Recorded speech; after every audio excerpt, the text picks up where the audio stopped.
முருகா சரணம். வெற்றிவேல் முருகனுக்கு அரோகரா. இன்றைய நாள் இனிய நாளாக அமைய எல்லாம் வல்லப்பன் முருகனின் அருள் எல்லோருக்கும் கிடைக்கப் பெறுக. நாம் வாழும் வாழ்க்கையில் அவரவர் செய்யும் செயல்கள் அவரவருக்கு சரியாகத்தான் தோன்றும்.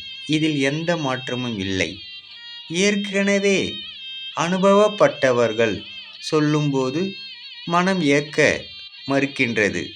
கருத்து வேறுபாடு மட்டும் வரும் அங்கே. அதனால் காலமும் நேரமும் உணர்த்தும் வரை அந்த செயலின் செயல்பாடு சரியாகத்தான் தோன்றும். அதன் பிறகு யோசிக்க தோன்றும். இதில் எந்த மாற்றமும் இல்லை. இதற்கு பெயர்தான் விதி என்பார்கள். ஆனால் இதை மதியால் வெல்லலாம், இறைவன் அருள் இருந்தால். ஓ முருகா சரணம். முருகனின் மகன் ரவிமுருகன்.